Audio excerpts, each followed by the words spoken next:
Podcast. I am your host, Kevin Steele. You can find me on Twitter at FantasyWrath13, and you can find hashtag HedgeLife, Cody Kutzer on Twitter at CKutzerFF. We are back again for another week. We are heading into week 6. And, I don't know where the season's going. It is just flying by. It happens every year. We are already, almost halfway through the month of October. We're going to be talking about Thanksgiving here real quick. So, but with that, hopefully our listeners are, picked up a win last week and are moving towards, playoffs and everything else. But how was your week 6 or week 5? It was good, man. Like you said, it's bittersweet that we have football, but the fact that the fantasy season at least is already a third of the way through is pretty upsetting and disappointing. But gonna try not to think about that. Gonna put all of our efforts into week 6 and getting that dub and trying to spike a millie, right?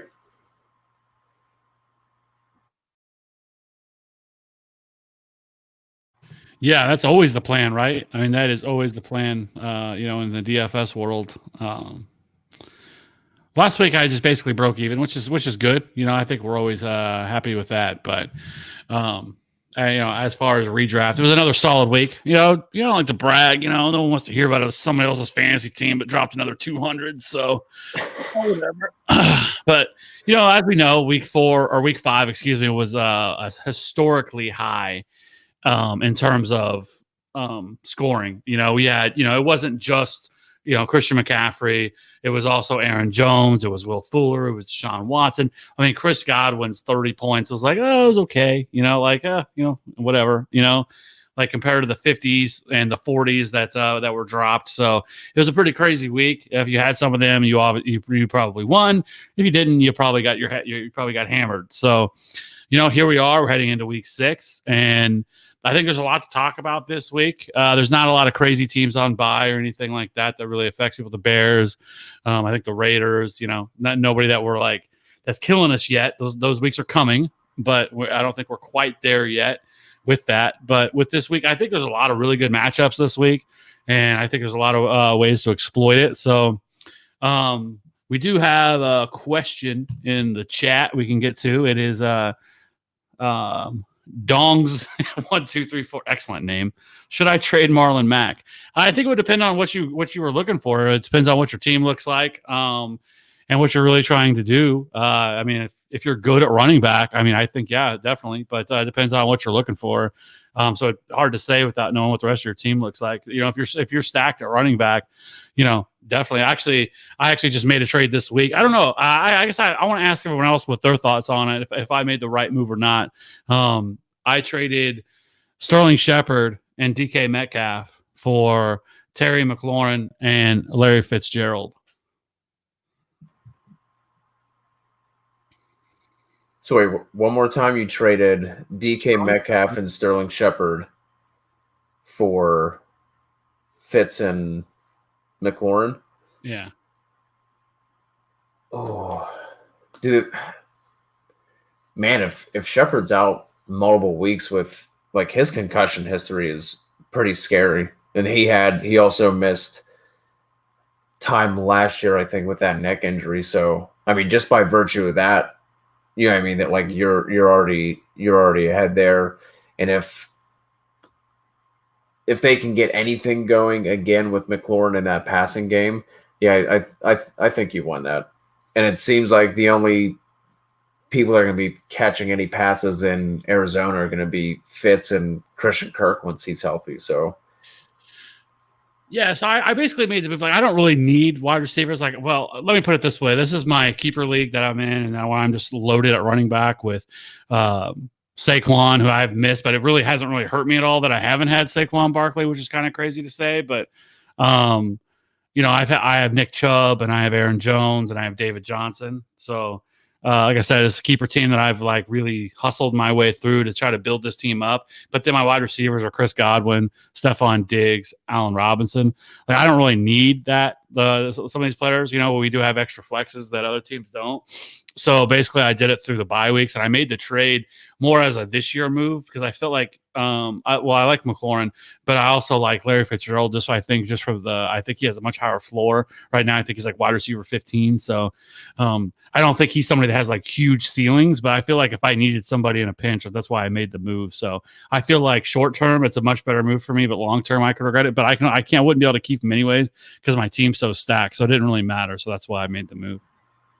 Yeah, you seem to be getting the safer assets in return. Like I already talked about Shepard.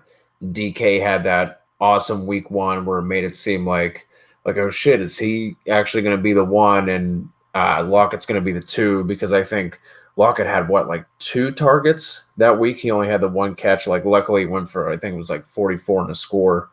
But yeah, you definitely got the safer. And with McLaurin, there's upside there too. So yeah, I like that trade.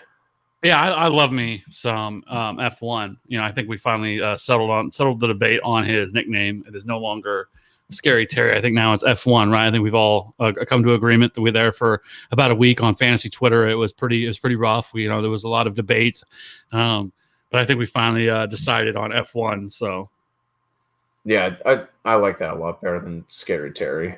I also don't know how I feel about Danny Dimes either. Sometimes I think we try too hard, but like every player has to have a nickname, and they don't really like. It's like Patrick Mahomes there for a while. People were calling him Showtime Mahomes, and I was like, I think Patrick's okay. Yeah. Patrick Mahomes, whatever. But anyway, as far as trading Mac, I mean, I'm a Mac believer. So I like you said, it all depends on what you're trying to get in return. Like, sure, if Mac is somehow your RB4, RB3, something like that. I mean, if you're getting equal value in terms of receiver help or something like that, sure. But I mean, I really like Mac. The loss of Andrew Luck hasn't really seemed to slow him down. He looked healthy against KC last week. So, I mean, in a vacuum, depending on where he sits in terms of like your team's depth chart, I'd probably hold on to him, like without knowing anything else. Well, I think we really have to give Frank Reich a lot of credit for what he was able to do as a head coach. Yeah. Yep. Because I mean, Jacoby Brissett right now is a QB1. I think he's quarterback 12 right now in fantasy football, and like that's pretty impressive. I don't think anybody saw that coming. Like, I mean, he hasn't like blown people away, but he's just been steadily consistent on a week-to-week basis. And yeah, he's quarterback 12 right now. He does have 10 passing touchdowns, which I think is third best in the league, tied for third best in the league. So over 1,000 yards passing. So, I mean, he does only have one 300-yard game, but I mean, he's not turning the ball over at a crazy rate either, only 3 interceptions. So I think there's a lot to like there with this offense, but I think it's going to be an offense that they're going to continue to try to lean on the run. And, you use that offensive line. I mean, that offensive line is scary good with Quentin Nelson. So, yeah, I mean, if I'm trading Marlon Mack, like it better be I would want it in return for something that like I'm like if you're really thin at wide receiver and you need depth there, but you're really solid at running back. Like that's why I said it really depends. It's hard to say like should you trade Marlon Mack? I would need to know what the rest of your roster look like. So if you want to tell us what the rest of your team looks like, we could probably help you out a little bit more and tell you if it would be a good trade or maybe some players you should be targeting at that point for that. So, anyways, yeah, so we actually have a couple other questions from our Slack channel, and every week we ask if there's any questions for our show and our Slack. If you want to join our Slack, just hit us up on Twitter or slide into the DMs, and we will get you set up into our Slack channel where we have 4 or 5 different channels for DFS, redraft, dynasty, best ball, when that's going on and everything else. So it's a lot of fun in there. There's over 200 people, I think, in there right now. If you play DFS, it's just popping all the time, especially on game days and stuff like that. So it's a good place to be. So if you have any questions. So the first one is from his handle is I love cheeseburgers. Well, I do too, sir. So it's a half. So he's got a question. Half point PPR, need to set one of these 4 wide receivers: DeAndre Hopkins, Tyreek Hill, DJ Shark, or Tyler Lockett. And this one, if you look at it, it's like, okay, obviously DeAndre Hopkins and Tyreek Hill, if as long as he plays, which sounds like Tyreek Hill should be back. Seems pretty simple. And you're like, oh, Tyler Lockett, yeah, you definitely fire him into the lineup. But man, DJ Shark has been a beast. Yeah, yeah.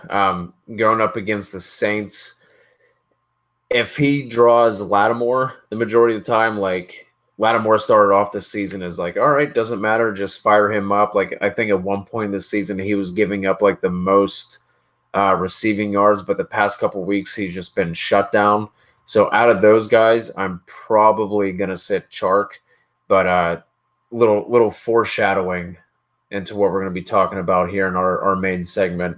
Um, he's he's been a beast, man. He's been super consistent, and since Minshew took over, he's sitting at a wide receiver one in fantasy. So, but for this week, the other matchups, you gotta figure that D Hop blow up week is going to be coming at some point, and then Lockett gets Cleveland, who's just seems like they're falling apart. So, out of those four, I'm going to sit Chark. Yeah, I mean, yeah, I don't blame you on that. I mean, that I would probably agree. It's tough just because he's been so good, and you just kind of keep waiting for the other shoe to drop. But like, you can't drop, or excuse me, you cannot sit um, DeAndre Hopkins. I mean, Tyreek Hill, if he's back this week, that's a fantastic matchup against the Chiefs, or excuse me, against the Texans. They're gonna be at home.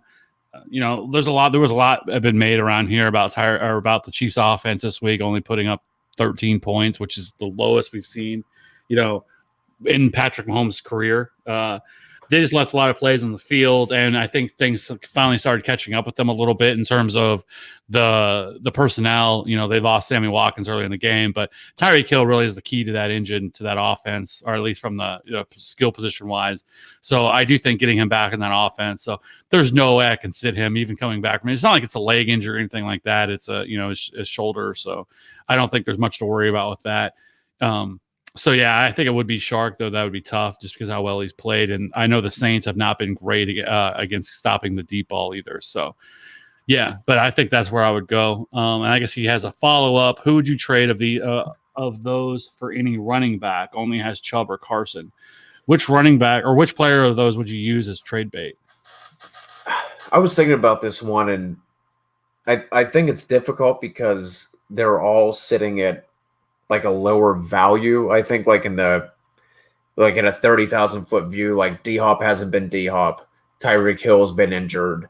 Chark, I feel like, has his set of people who still aren't buying in. And Tyler Lockett seems like one of those guys who you either love him or you don't. You know what I mean? Like he's one of those kind of like truther type of players. So honestly, what I would do is I would just say I would post a message on the message board, just say these four receivers are up for trade. I'm gonna take the highest running back I get in return, and I would just I would leave it that way. I would let the league come to me in terms of figuring out who I was gonna trade out of those guys. But if I had to pick, I guess Chark, but like I said, like this is one of those ones where I would leave it up to the league and see what kind of return I could get. I mean, if you only have Chubb and Carson, like that's a really nice 1-2 to have. So I wouldn't be rushing to trade one of those receivers. I mean, also depending on how many you can roll out as well. But like I don't think you quote unquote need a running back. If you can just float with those two and then find someone to plug in during bye weeks, like I'd be fine with that lineup as is. I probably agree. Again, this is another good case of context of what else do you have? I'm sure you have more than just Chubb and Carson. Can't imagine those are only two running backs. If it really is, then I don't know what you were doing when you were drafting and only have Chubb and Carson. But yeah, I'm sure there's other players, so I'm sure there's more to the story. But if you had to trade somebody, it would be DJ Chark. I think selling high because I don't know. Does this kind of volume and does this sort of production continue for the rest of the season for him? I don't know. Like it's definitely a wild card. So you kind of struck gold with him. I'm sure you either A, picked him up off the waivers, or B, maybe he was a really late round pick. But I'm saying for most people, he was more of a, week 1 type ad. So I would cash in on your lottery ticket that you have here and see what you could get for him. But I think you're fine at the rest of the wide receiver position. So again, it just kind of really matters what the rest of the team looks like. So the next one is from Rav Johal. I'm terrible at names, so I hope I didn't pronounce that wrong. But are you buying into Kenyon Drake rest of the season? I mean, I don't think so. Like that team is just such a dumpster fire. Like he doesn't seem to get targeted as much as you would expect for a team that trails as much as they do. And because they're trailing so much, he's also not going to get the volume on the ground. I mean, if you were forcing me to pick somebody in Miami, like clearly you want Kenyon Drake, but I don't think that's someone I would necessarily be targeting. Because like, when are you really going to feel comfortable plugging him into your starting lineup? Like, I think for Dynasty, if you wanted to buy low in Dynasty leagues, that'd probably be the place that I would go with that. But as far as redraft, like, do you really have to? I would think that he would be a drop candidate. You know what I mean? Like, I can't imagine you having to give up too much in order to go get him. In the Slack channel, he mentioned, would you offer up Matt Breida for Kenyon Drake? And I said no. I'd rather have Breida for sure. What were your thoughts on that, Kev? Oh yeah, for sure. Like, I would much rather have Matt Breida. Like, Matt Breida has been disrespected. We saw him last year lead this offense in San Francisco in rushing yards, and there for a while he was leading the league in rushing, and nobody really bought into it. And then heading into this year, like, he started gaining some hype towards the end of draft season. But no, I would much rather have Matt Breida. But as for Kenyon Drake goes, you're right. I mean, game script is never in their favor. And right now, they are 32nd in the league in run plays per game at 17.2 per game. And so just because they're always behind, and this team's not getting any better, he's running behind one of the worst offensive lines in the league. Actually, yeah, the run blocking efficiency for that team is 32nd in the league.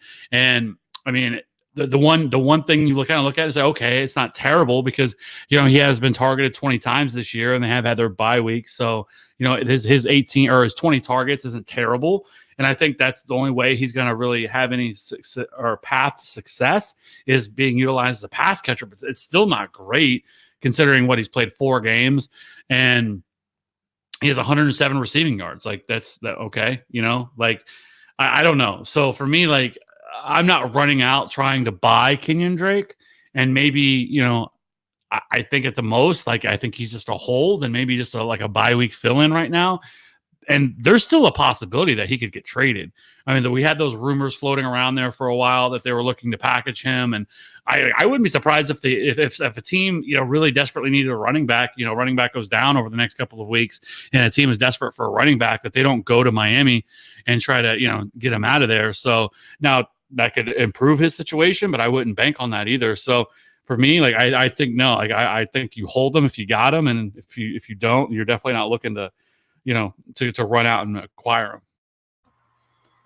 Yeah, that's one of those ones where if you really want to go out and get him, maybe you take the guy that you were thinking about dropping that week for waivers anyway, and maybe try and float that player out to see if you can get Kenyon Drake back. But I wouldn't be trading somebody anywhere near the production level and opportunity and better offense like a Breida. Oh, absolutely not.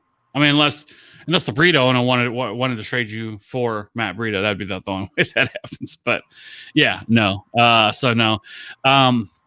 Real quick before we move on, so I need to ask this for my own personal gain because I was told I have a trash take. You mentioned Thanksgiving. We have I Love Cheeseburgers as a handle who asked a question. What is your favorite food holiday? Is it Thanksgiving? Is it something else? Like, if you were to pick one, like, meal, one holiday where, it's centered around food, where are you going? Well, anybody that knows me, it'd be Christmas. Are you a ham guy? I am 100% a ham guy. I don't do turkey. Like, turkey's okay. Like, smoked turkey's pretty good. but like your traditional cook in the oven turkey, like that's not my thing. And so like yeah, I'm a ham guy. Like I like at Thanksgiving, like my mom like, Mom, you're making me ham. Okay, like I'm selfish. I'm kind of an asshole, but like I want ham. Like I can't do turkey. So yeah. So I mean, I have threatened to bring like I don't know if have you had honey baked ham from Honey Yeah, Baked Ham Company? yeah. Amazing ham. But yeah. So what was your why was your what was your opinion?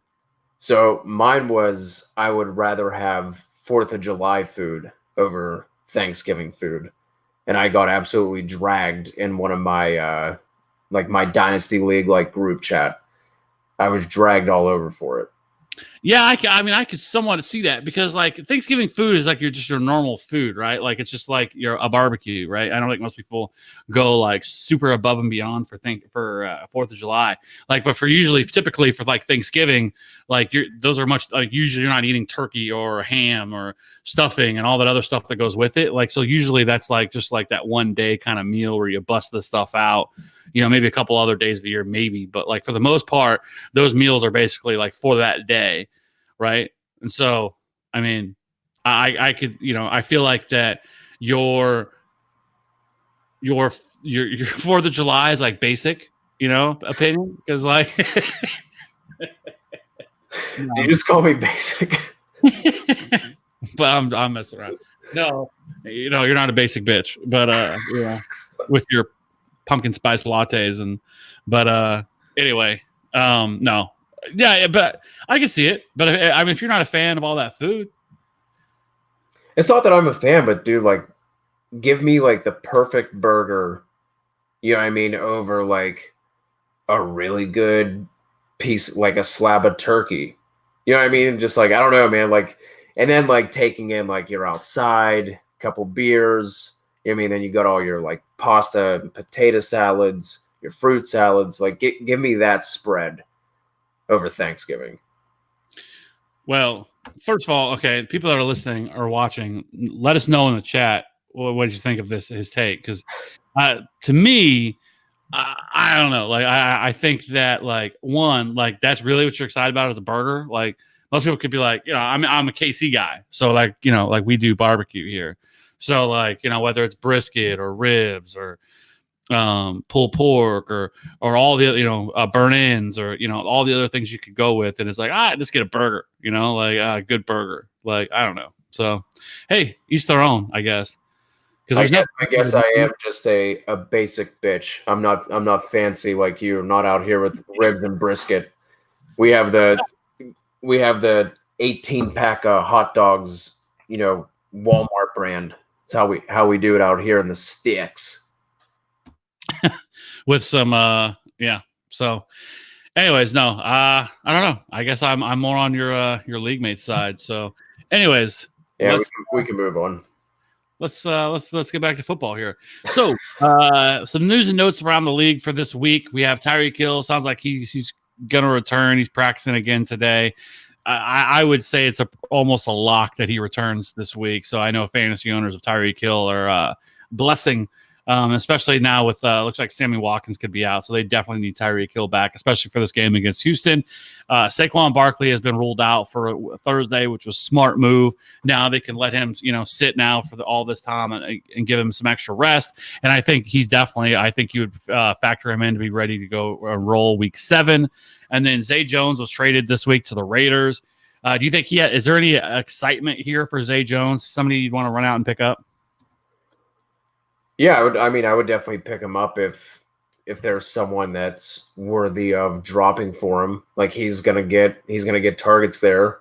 Like who else is there? It's Waller, Tyrell Williams, and like I really did like Zay Jones coming in as a prospect. He had a really bad rookie year. Last year he started to pick it up toward the end. He had a couple of really nice games.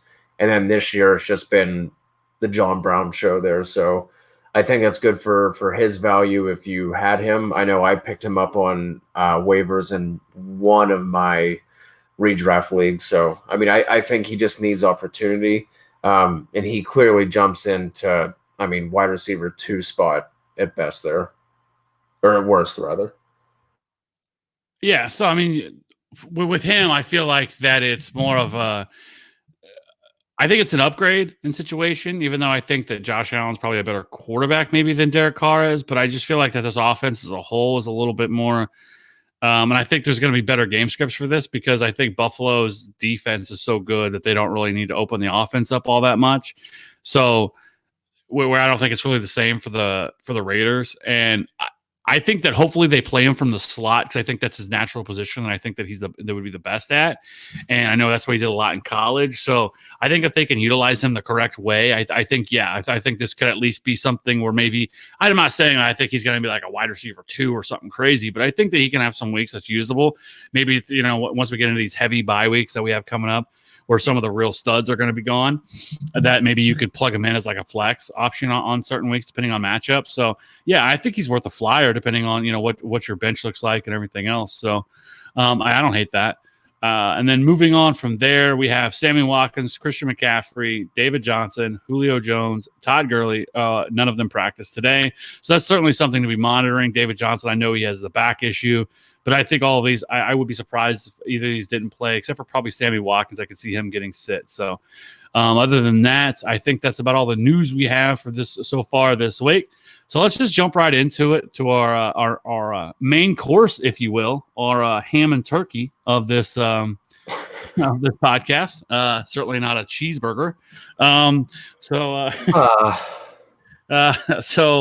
We're going to do some buy or sell this week, and not more of like your typical buy sell, but this is more of a look at like certain situations that are happening right now, whether it be with a player or a team, and are we buying or selling that it's going to continue.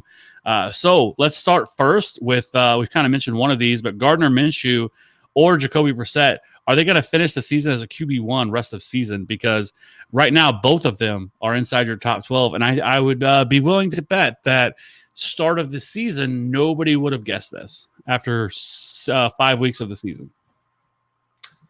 Yeah, man. Not at all. It's pretty wild. I think if they finish as QB1s, like there's going to be a lot of disappointment in the guys who are currently behind them. Carson Wentz, Phillip Rivers, Matt Stafford, Aaron Rodgers, who we'll talk about, Baker Mayfield sitting at QB 23 according to FF Today's scoring. It's going to take more disappointment on their end than it is those other guys like really tearing it up. But I mean, if you were in bad enough position that you had to pick up a Gardner Minshew or a Jacoby Brissett somehow, like right from the offset of the season, you got to be happy with the production you're getting so far. I think the question with Gardner Minshew, do you think he keeps that job when/if Nick Foles comes back? Like, do you think that's his job to keep? I think it has to be, man. Like, I don't know how it couldn't be. Like, this is one of those situations where, he's played so damn good. I just don't know how you could turn back now and go back to Nick Foles, So I don't know. Like, I just find it hard to believe. I think he won't probably be back until week 9 or 10 at the earliest.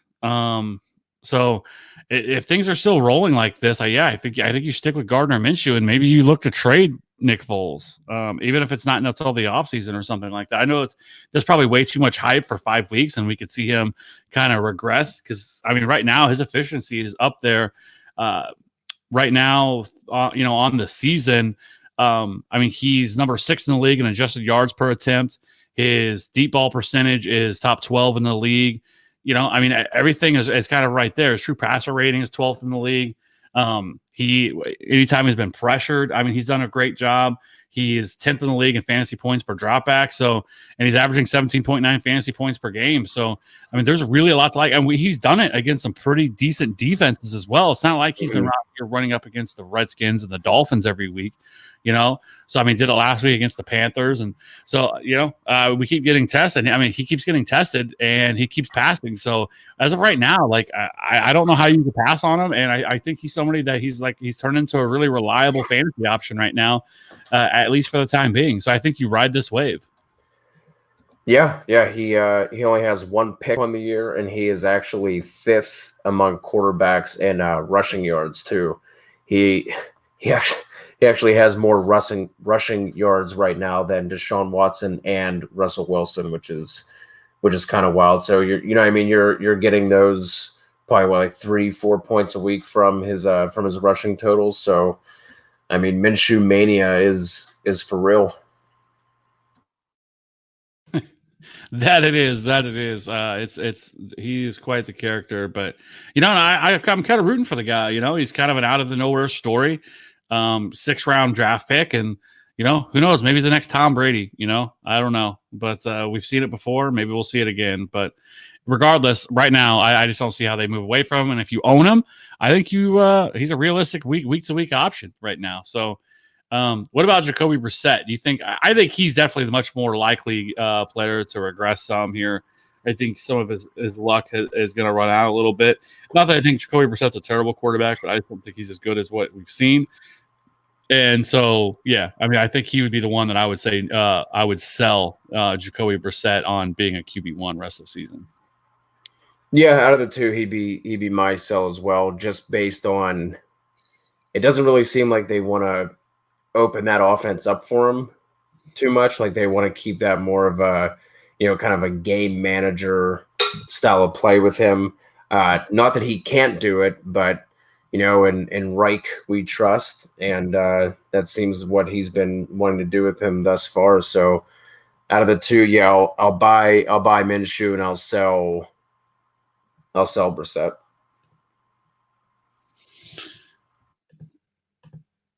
Yeah, I'm right there with you. All right, let's move on to the next one. Matthew Stafford right now leads the NFL in deep pass attempts. Much has been made about being a run-first offense in Detroit, but currently he is QB7 in points per game. Are you buying a back-end QB1 finish for Mr. Matt Stafford? Yeah, I am. It is pretty wild. I mean, they talked about wanting to establish the run more. They brought in the Darrell Bevell from Seattle, who is known for being the run first offense, and kind of really hindering the lengths that Russell Wilson could have gone if they would just let him uncork and let him loose. And it's for him to be leading in deep pass attempts is wild, but I mean they have the weapons to do it between Golladay, Marvin Jones, Hawk when he comes back, and then obviously using Kerryon out of the backfield. So I mean I think if they could, they would want to be a run first offense, but they just don't have the defense to do it. So I think we're going to see the volume for Matt Stafford stay there, and a top 12 finish is certainly in his cards by the end of the year. Yeah, I mean, I think a lot of people kind of had written him off heading into the season because of how poor he played last year, really just the entire offense in general last year. But I think we've seen some, he's definitely been hit with positive regression, which I think most people thought that was going to happen. Matt Stafford has been one of the most reliable fantasy quarterbacks over the last, 5 to 6 years. I mean, if not a little bit longer, like he's just kind of a consistent back end QB1. And a lot of people just never really get all that excited about him. So, yeah, I mean, there's a lot to like here in his profile. I mean, he's number 7. He's 7th in the league with 19.6 fantasy points per game. As you mentioned, he's 5th in adjusted yards per attempt. So, I mean, these are all things that you really are looking for from your quarterback. So, if you're a fantasy quarterback, but he is completing 38.7 of his deep ball that he is throwing. So, and these money throws that he keeps making, that's what you're wanting to see. So, yeah, I think there's a lot to like. And I think, looking at him, like he was somebody that everybody picked up off the waivers because nobody was drafting Matt Stafford this year. So between him and, the monster performance we've been seeing from Kenny Golladay, especially his last week that he played against the Chiefs before their bye. And then now this week they go up against Green Bay. I think this is another matchup where he's going to have to throw the ball a lot. So I don't think anything's going to change here this week with them. So, I like to, I think he's another solid play. I think he's somebody that you could definitely start this week. I think we talked about him in the waiver ad show as a buy option as well. So, yeah, I'm definitely buying Matt Stafford. I think he can keep this going. From an offense to another offense here. How about the Vikings to continue throwing? They really opened it up last week in the passing game. Let me tell you. I mean, they threw 27 times. Which for the Vikings is a lot because this is the same team that's had 10 pass attempts in a game. So, but it worked out right after Adam Thielen called out this offense, and or really more of the passing game and the offensive coordinator and everything else. I thought the one thing I hate hearing more than anything, the cliche thing to say or phrase I should say is the squeaky wheel narrative. I don't know. It just bothers me every time people say it. But we saw it. And Adam Thielen finally had a big game, but they threw the ball 27 times last week. Do you think this is something that's going to continue?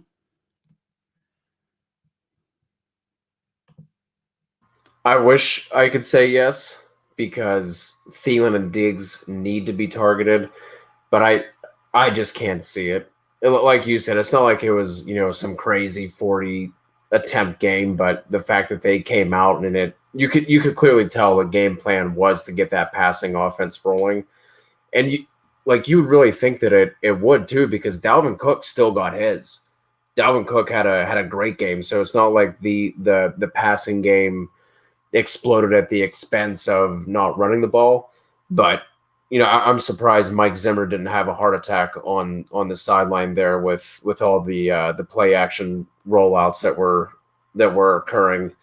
I'm surprised he's still with the team and going to be coaching this weekend. But like I said, it seems like, and we've been talking about this for feels like 4 weeks now, but the money that has been put into the passing game and the fact that Mike Zimmer just wants to run the ball 35 times a game. Cousins passed what? It was 10 times week 1, had 10 pass attempts. That is Mike Zimmer's wet dream. That is, he probably thinks about that and he goes from 6 to midnight. You know what I mean? So I wish I'm selling. I'm selling. Yeah. I do too. And then the sad thing is they're going to run Dalvin Cook into the ground and he's going to get hurt. I hope it doesn't happen, because Dalvin Cook has been just a monster so far this year. Very somewhat similar to his start his rookie year, where he was really hitting on all cylinders, and then I think he tore his ACL. So I hope they don't. I hope they don't wear him. I know they've been using Alexander Mattison, and Alexander Mattison has been very productive and efficient in the opportunities that he's been given. But yeah, I don't know. I can see this where they just run Dalvin Cook straight into the ground and bury him. I think Kirk Cousins is a better player than what we saw earlier in the year. He finally has a true breakout games for the season. After probably most people had dropped him because he had been awful. It's hard to trust though. But I will say this week I think they play Philly, and this is not a great matchup for Dalvin Cook. The Eagles' run defense has been downright dominant. And so I think this is going to have to be a week because that's how you beat Philly, is through the air. And so I think they're going to have to throw the ball, at least for very least for this week, and open it up, because I don't think they're going to be able to run the football on Philadelphia.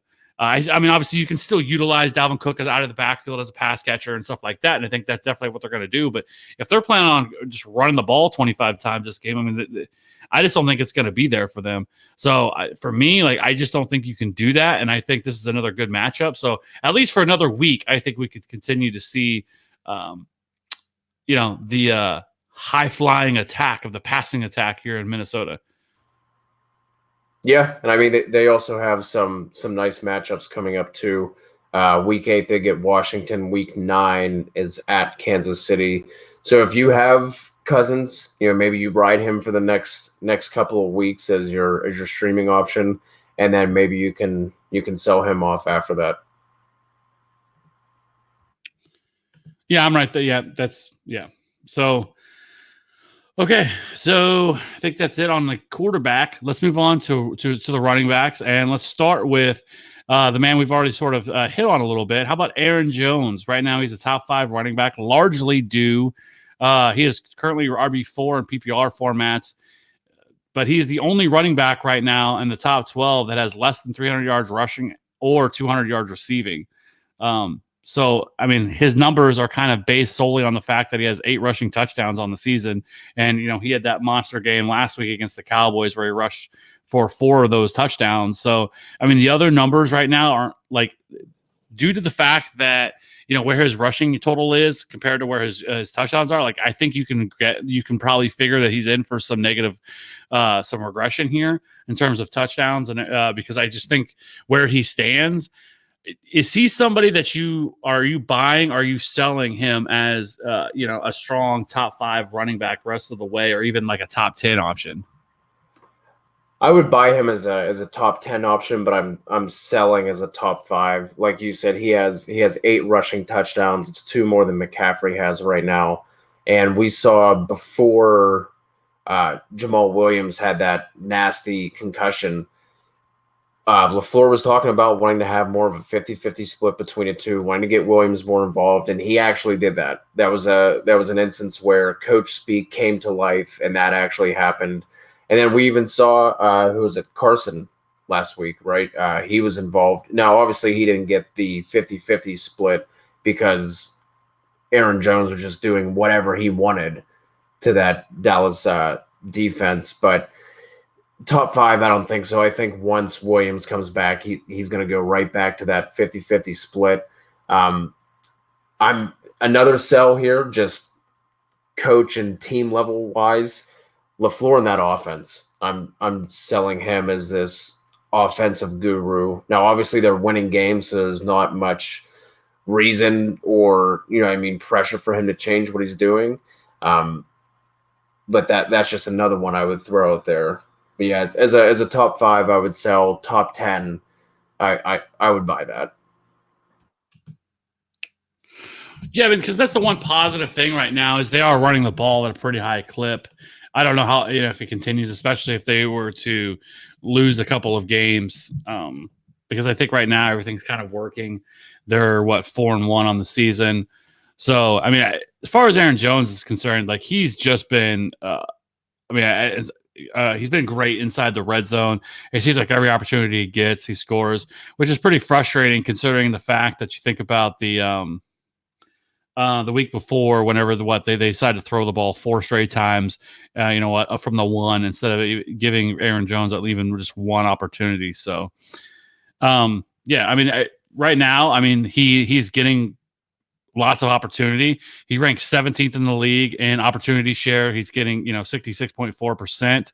Right now, they're a pretty balanced offense. They are running the ball 25.4 times a game, which is 17th in the league.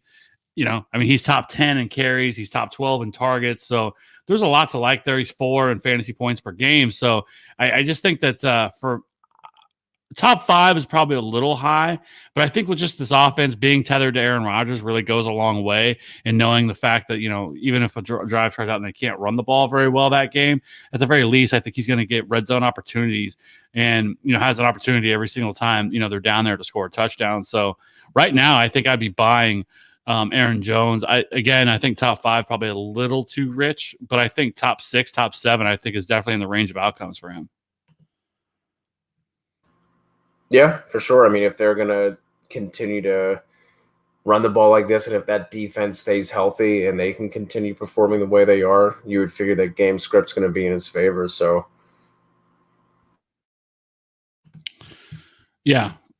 Okay. So let's move on to the next. The next one I think is pretty interesting one. It's Sony Michel. He finally has a breakout performance this past week. He bounced back with 19 total touches. He had 16 carries, 3 targets, which is something we really haven't seen all year, him being utilized at all as a pass catcher. But so far, we're looking at, he had 120 yards and a touchdown. So, I think that there is at least, something to be excited about here with him. Are you buying Sony Michel as will be a top 12 running back rest of the way? It's so hard, man, because this is the first time he's shown up, right? And he's had game script in his favor. He's been getting the volume. As far as running back carries goes, he's clearly leading that three-headed monster. Seems like Burkhead's having trouble staying healthy again, which is a shame. That'd be fun to see him in that system for a full 16 games. But I mean, he has the schedule going forward. I mean, maybe he was battling through, some knee issues, and last week was the first week that he was fully healthy, or maybe it's something with the offensive line. But like their upcoming schedule isn't scary. Like I don't think they're ever going to be in a position where they're completely game scripted out, and it's going to need to be the James White show. After they get the Giants, they get the Jets, Cleveland, Baltimore. They have their bye in week 10, and then they have teams on the back end of that schedule. So for the the fantasy playoff, week 13, 14, and 15, you're looking at Houston, Kansas City, and Cincinnati. So I mean, like it's all there in his favor. It's lining up for him. I'm just hesitant based off of how that's been going so far this season. I mean, as a high-end RB2, I'd buy that, but I can't throw him into a top 12 spot just based on the one performance that he should have had several times this year already. I completely agree. I think that right now, I think it's more recency bias than anything. And you kind of, start to look at it. And I just don't know on a week-to-week basis, like how much are we going to be able to trust them? Like, there was plenty of opportunities. It's not like that. I mean, even in spots that like it just screamed that it was going to be great for him, where we saw like they played the Dolphins and the Redskins. I mean, there's been opportunities that we've been waiting for this to kind of break out. And against other teams, and it just hadn't happened. So I don't know. I think I'd be looking to sell, and I'd hope that they have another strong week against the Giants this week, which he really has every opportunity to, especially considering all the players that might be out in this game. Where I think this is a week the Patriots could just steamroll the Giants, and yeah, hopefully they give him more run and he kind of continues this. And then I would probably definitely be looking to sell him as fast as I possibly could. Just a side note, it's kind of disgusting how all this lines up for New England. Like not that they needed any kind of help against the Giants, but then their top 3 offensive players are all out. Like everything just always lines up. They're in that awful division where they just run amok every year. Like it's like you guys don't need that assistance. Yeah, I know. Because right now it looks like for the Giants, they're going to be without definitely Saquon and Sterling Shepard. And it looks like that there's a good chance that Evan Ingram's not going to play. So I mean, they're going to be out here running out like John Hillman and Elijah Penny and Darius Slayton and Cody Latimer. Like, I don't know. Is Rhett Ellison still there? Is he still there? And Rhett Ellison likely is probably going to be their tight end.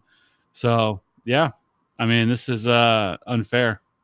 If I'm the Patriots, I would probably just run my first team offense for like the first half. Just treat it as like a preseason game. Yeah, the fourth preseason game where you're just running out all your practice squad members. Like there are very few NFL games where I'm just like, I really don't have any interest in watching that. This might be one, man. Like this might be one where if I don't see a second of it, that I'm going to be like, well, I should probably go back and game pass that one.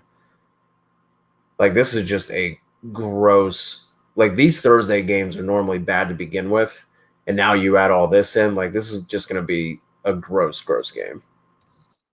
Yeah, it's rough. It's rough. So, speaking of bad teams, the Cincinnati Bengals. Let's move on to Joe Mixon. He's currently RB32 and half-point PPR. Do we think that this offense does this offense continue to hold him back all year, or where do you think he finishes? I think with how bad the start to his season has been, like I think at best you're probably hoping for like a RB 15, 16 kind of finish, like best case scenario, just with how bad it started.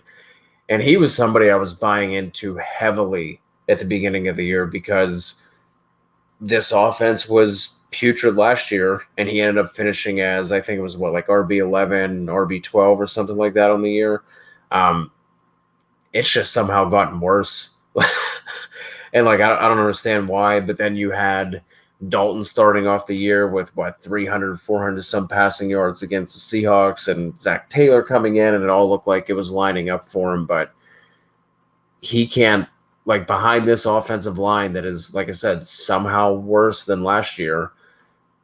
I just don't see it. RB32 as an RB3, I'm not buying that, but I think you're hoping for at best, like I said, like RB16, RB17 on the season.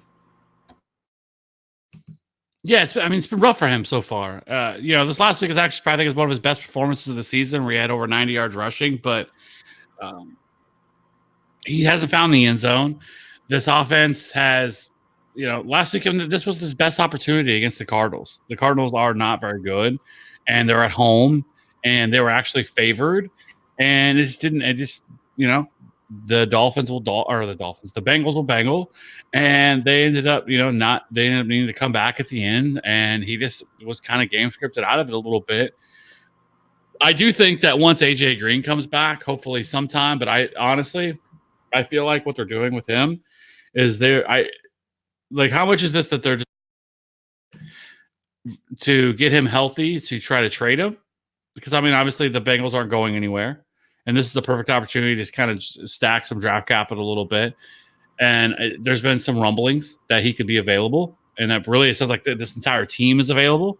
That and I think there's definitely some teams that could use some pieces off this, because I definitely think they have some pieces like Geno Atkins or Carlos Dunlap on the defensive side of the football. But and I think AJ Green would make a perfect sense to move. They're not going anywhere anytime soon.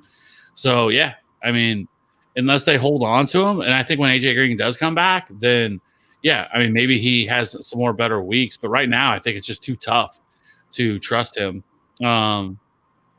It sucks because I think you have to play him but I don't know how confident you feel about it. Yeah, you can't feel confident about it because he's not even being used in the passing game that much. The most targets he's had 5 targets twice. The most receiving yards he's had has been 34. So he's not, with as much as they're trailing and as bad as they've been, like, he's not even getting targets. Maybe that changes now with John Ross out of the picture. But then you have to look at it as who's going to stretch the field for that team now. They have Auden Tate, who ran like a 4.7, I believe, at the combine. AJ Green was fast and explosive coming out, but he's 30 years old, been banged up. So, I don't really know how they lighten this box at all. Like, teams aren't going to have to sit 2 deep safeties or anything like that against them. You know what I mean? So, yeah, it sucks. He's super talented. Was able to perform and overcome a lot of the shortcomings of that offense last year, but this year just not able to do it. No, not at all. Right now he's a borderline RB3. He's averaging 9.8 fantasy points per week, and that's 36th best in the league. He's literally right there on the edge of even being startable at this point. So, he's seen 12 red zone touches, which I think is, decent. It's 18th in the league, but he's only getting 13.2 carries a game. There's not a lot here on his resume that, like, to get super excited about. Like, even his efficiency numbers are pretty bad. So, but I think this is a product of just how bad this offense is. We know their offensive line is awful. Yeah. He should be a lot better than what he is, but I don't think you can blame him. I think if you put a lot of running backs behind this system, they would be struggling just as much as he is. I don't think this says as much about Joe Mixon. I think it's just as it does about this entire offense. So, like I said, you hope that maybe there's some better weeks upon us, and he kind of gets going a little bit more. But right now, because you have to hold him, because what else can you do with them? You can't sell them. You're going to be selling, at a a much lower cost than what you paid to get him. So I don't know. It's tough, but yeah, I think right now, I think you just have to hold him. Yeah, I mean, there's nothing else you can do. Like, you're not going to get anywhere. I don't think, no matter what happens the rest of the year, you're going to get anywhere near the cost of what you paid for him. But especially right now, if you try and trade him right now, you're getting nothing in return. Like, I don't even know what. Like, if someone put Mixon on the block in my league, like, I don't even know what I would offer for him. So you just have to hold now and hope that better days are ahead. I completely agree. Last one for the running backs. So in the first game with when they were both healthy, Chris Carson saw 82% of the running back carries and 84% of snaps versus Penny. Are you buying Carson to continue dominating the usage here in this offense? Maybe not to this extent, but I think that he is the guy to own. Even with the fumbles. Now, obviously, Penny had the hamstring injury, but like they still talked him up. They were still getting him the ball. They didn't shy away from him at all. I think this is his backfield. I think last week, Kev, you had mentioned that you'd be looking to sell Carson. I'd be looking to buy him. I don't think you can do it now because of the game he just had with over 100 yards rushing. But Carson is the guy that I would want to own here.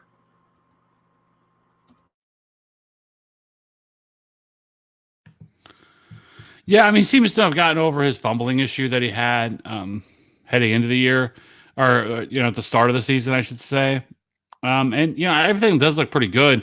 He plays on a run first offense who is fourth in the league and run plays per game with over 30 runs a game, which is pretty insane for this time of the for this. He's seeing 69% of the snaps.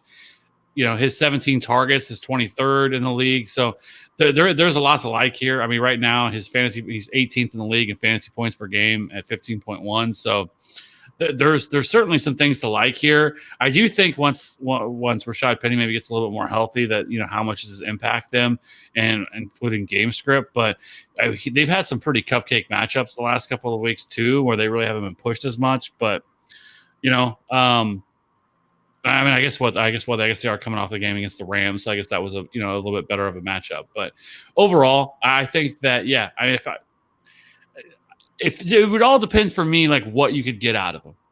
If someone were, let's say you're hurting at wide receiver, would you trade Chris Carson for Mike Evans?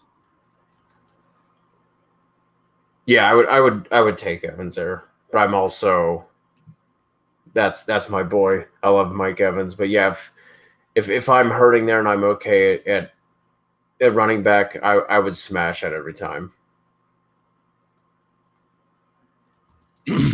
Oh, well, if that's the case, I think we have an opportunity to see if we differ here on something. Let's jump into wide receivers, shall we?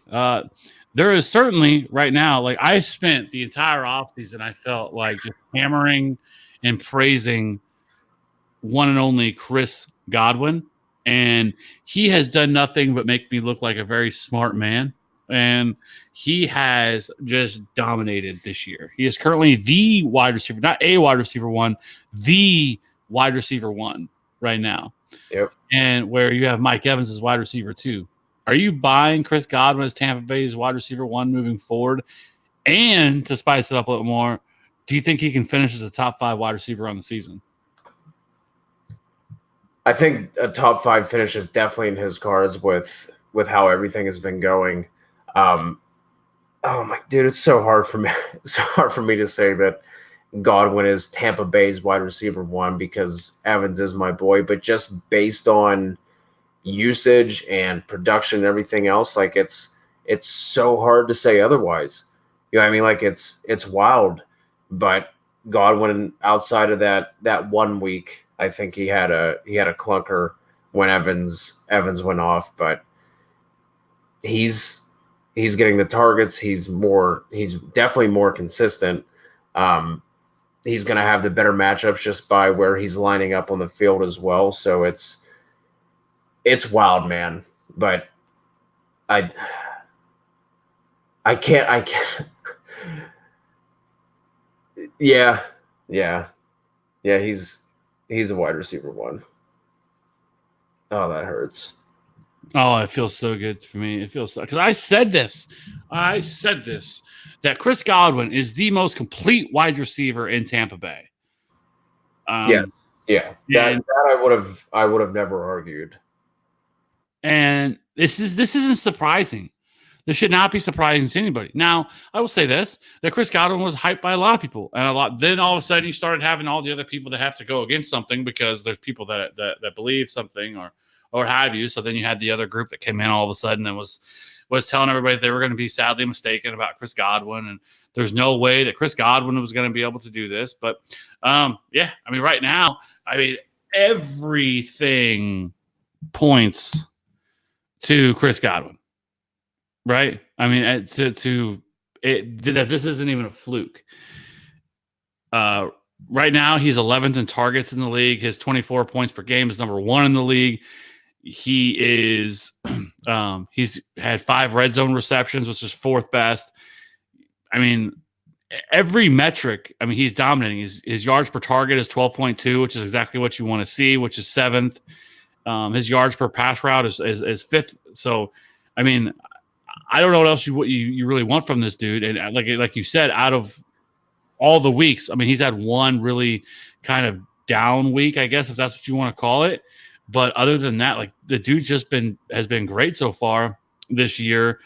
Just go and look at it: 14.3 week 1, 26.1, and then he had the 3 for 40 yards week 3 against the Giants. But then past that, week 4, he had 41.2. And then this last week, he had 31.5. So the dude has been giving you wide receiver 1 numbers all year. And I just don't think it's going to stop.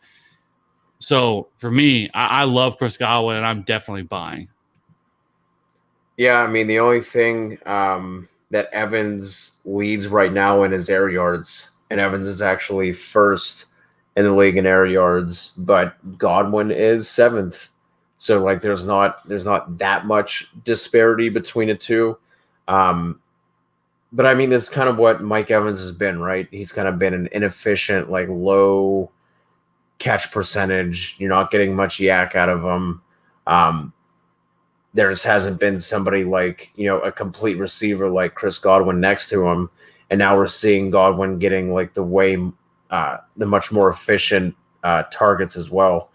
Godwin has 33 catches on 43 targets, whereas Evans has 18 catches on 38. So, I mean, it's like I said, it's just my pure fandom toward Mike Evans. Like he's been one of my favorite players to watch for a while now, but it's very hard to say otherwise at this point. Yeah, I mean, it's just confirmation bias for me, really. So, so let's move on, and let's talk about DeAndre Hopkins. Right now, he's currently wide receiver 17, hasn't topped 100 yards since week 1.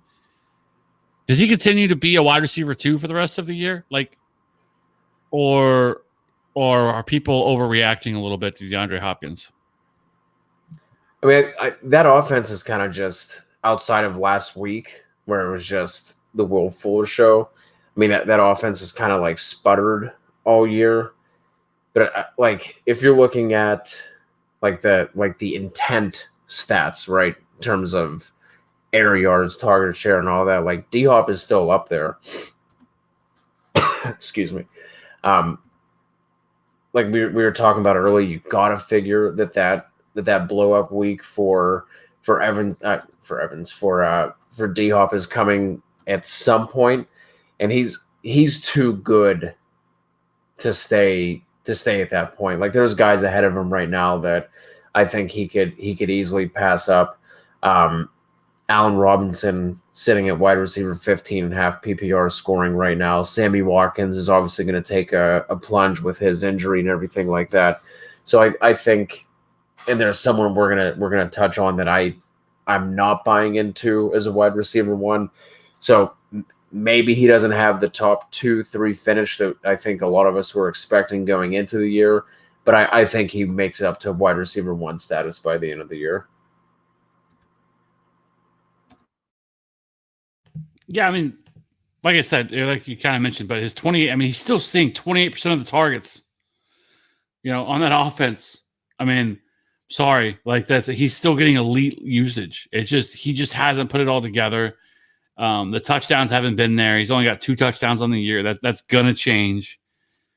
So yeah, I mean, honestly, I think he's a fantastic buy low right now. I'm sure there are people that are a little frustrated because he's not giving you those real big boom weeks that you've kind of come to expect. Basically, week 1 he was amazing with 31 fantasy points, but since then 9, 12, 7, and then 15.8 last week. But people have to remember their schedule has not been easy. He faced Marshawn Lattimore week 1, and then since then he got to face Jalen Ramsey, Casey Hayward, and then James Bradbury to start those other 3 weeks. Like he has not had an easy run of matchups here. So yeah, and then he finally 15 back to 15.8 this past week against the Atlanta Falcons. But I mean, a lot of this last week had everything to do with the fact that Will Fuller just dominated last week, and which was like the easiest GPP play. So I mean, this week they play Kansas City. I have no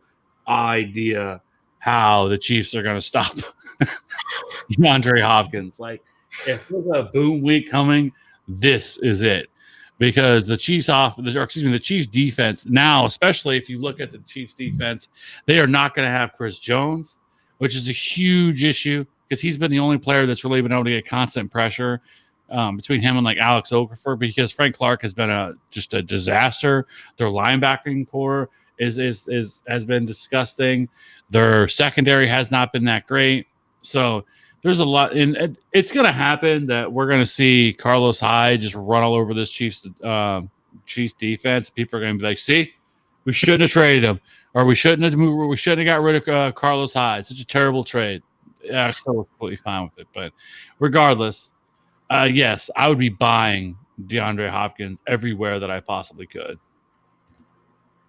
Yeah, I love that call. If you're able to get him as a buy low, and looking at Warren Sharp's strength of schedule, which some people don't like using, but I like using Warren Sharp's because he actually takes into the defense statistics for that year, and it's not just looking at like a win-loss schedule, but he has the Texans with the 9th easiest pass defense that they're going to face throughout the rest of the season. So if you're able to jump on D-Hop as a buy low, absolutely go do that. I definitely agree. So let's keep it moving. We already kind of talked about DJ Chark. So, I mean, let's talk about another one. Let's talk about Courtland Sutton, who's kind of a surprise, to be honest with you. Like, I think a lot of people like Courtland Sutton, but like, I don't think anybody thought he was. I mean, has really quietly went about his business, and he's the wide receiver 9 on the year and half-point PPR. Are you buying him as not even just a low-end wide receiver 1 to finish, but do you think that he has wide receiver 2 upside in him? Wide receiver 2, yeah, I could see him finishing in that high to mid wide receiver 2 range, but as a wide receiver 1, no. And that comes down to Joe Flacco, and I think they want to be a run-first offense. But yeah, man, whenever I pulled up FF today and I was looking through some of this to get some ideas of what we wanted to talk about on the show, I'm scrolling through and I see Sutton at wide receiver 9, and I was just like, what? Like, that doesn't make sense. And it has been quiet. He hasn't had one of those weeks where he's gone off for 40 points. I mean, like a Sammy Watkins who's sitting there. I think, like I said, I think it was wide receiver 13, who's still basically surviving off of that one big week. In half PPR, he's had 15.5, 6, 11, 21, and 17 fantasy points over the first 5 weeks. So, like I said, there's no like massive game where that's really buoying his stats, but just the offense as a whole, I can't buy into it, especially with Joe Flacco heading up their quarterback. But this does give me, I've always kind of doubted Sutton, but this, this gives me a little more hope for him, maybe going into next year as when we start prepping for redraft come that time. But wide receiver 1 selling, wide receiver 2, I'm buying that. He kind of reminds me a little bit of like how Kenny Golladay was last year. And I feel like that's a very kind of similar comp for him and similar, kind of situation there, because there's really, you have Emmanuel Sanders, who's played pretty well, much better than I think a lot of people ever would have thought he would have, especially coming off that gruesome injury. Bayshon hasn't really been given much of an opportunity. Noah Fant hasn't really done anything yet. So it kind of makes sense with Courtland Sutton. And like you mentioned, he's had at least 7 targets in every game this year. So we know that Joe Flacco can definitely throw the deep ball. So I think there's lots of like here with Courtland Sutton, and people I think he was like a 10th, 11th round pick in most leagues. So again, another solid value so far, at least to start the season, with Courtland Sutton. So yeah, I think he's certainly somebody that you should be feeling pretty good about, and he's a solid flex wide receiver 3 option on most weeks. So past that, I think let's go into tight ends before we wrap this thing up. But Zach Ertz currently is a tight end 7 and George Kittle a tight end 9. What do you think? Both of them kind of positive regression hits, and they finish inside the top 5 where everybody drafted them to be? I think they do. They were either of them drafted outside the top 3. It was Kelce, Ertz, and Kittle. The entire draft season.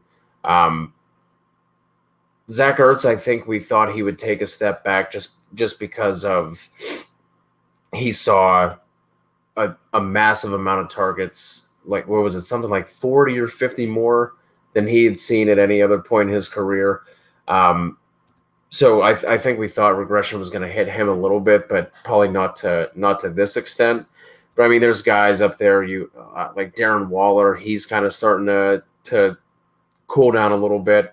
Of these 2, which one do you think would be most likely to not get that top 3 to 5 finish by year's end? Who would you be selling between these 2?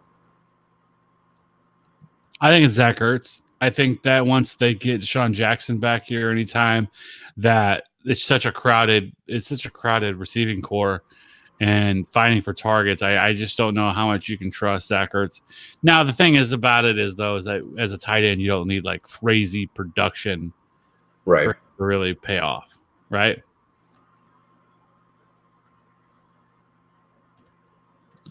So yeah, for me, it's definitely Zach Ertz. Like I kind of felt like that about him all year. He wasn't somebody that was buying. George Kittle is just a beast, and we kind of saw it last week where he finally had sort of a breakout game. So I definitely think George Kittle is fine. I think he finishes a tight end 2 or 3. But Zach Ertz is the one that kind of gives me a little bit of pause, as he can do that. So I think that would be where I stand with those. So actually, I think that is it on our buy sell. You have anything else that you want to hit on? No, not really. I was just going to list off the top 5 tight ends to see who you thought was bumped out. Evan Ingram, Austin Hooper, Kelce, Mark Andrews, and Will Dissly. Who do you think gets bumped out for one of those guys to get into the top 5? I would say probably either Will Dissly, just because I just think that as the season goes by and things start to turn colder, and they probably try to continue to run the ball. I don't think that he continues to see this kind of crazy target share, and on game script kind of things and things like that, I think are going to hurt him. I still think he's a fine guy. He was a fine ad, but I think George Kittle definitely finishes as top 2 or 3 tight end by the end of the year.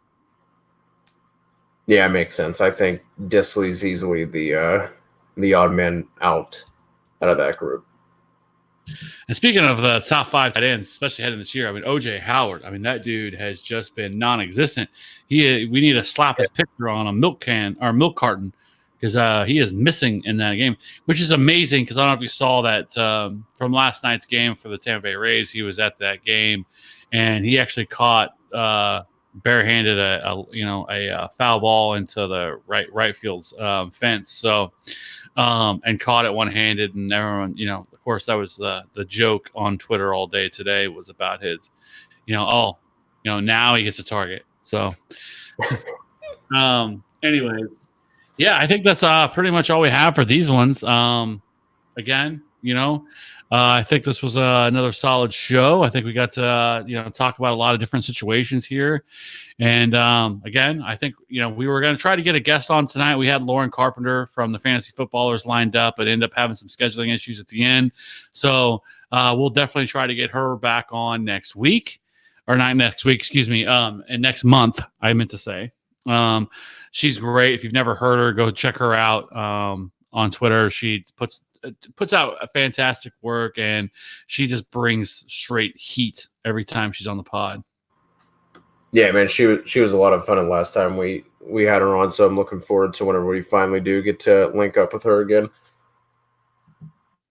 Yeah. So, and maybe we just need to try to find a guest for next week. We'll figure something out. We'll definitely get somebody on for next week's show. Be sure to check out our waiver podcast that we put out. We record it live on YouTube on Sunday nights. We'll be doing that again this week, and we will. That kind of gets you ready earlier than everybody else. You'll find that over on YouTube. Please hit that like and subscribe button. If you're on iTunes, give us a rating and review. It really helps with the show. If you want to join our Slack channel, please hit us up on Twitter at @FF_authority, or you can reach out to us individually and we will get you in. It is absolutely free. If you like talking about football, fantasy football, DFS, if you're just kind of, if you're a team that's 0-5 or 1-4 and you feel like your fantasy football season is coming to an end, the fun doesn't have to stop. Just go over and start playing some DFS. You don't have to play crazy money. If you want to throw in $20 and play some quarter jukebox and stuff like that to have some fun and maybe win a little bit of cash by the end of the year, definitely do that. There's a lot of smart people, sharp guys in that room. The only fish in there is Ryan. He's kind of a fish, but other than that, it's a lot of fun in there. So like I said, it's all free. I don't know what else I can tell you about on that. If it's free, just give it a shot, give it a try. And if you like it, cool. If not, all right. Sounds good. So like I said, hit us up on Twitter. Cody, I'm going to keep asking this every week. Did you watch Any Given Sunday? I think it was a good time to end the podcast. Did you even at the very least, let me ask this. Did you listen last week to the end of the podcast where I literally put the speech at the end of the podcast? You didn't even realize, did you? Because you never listened, did you?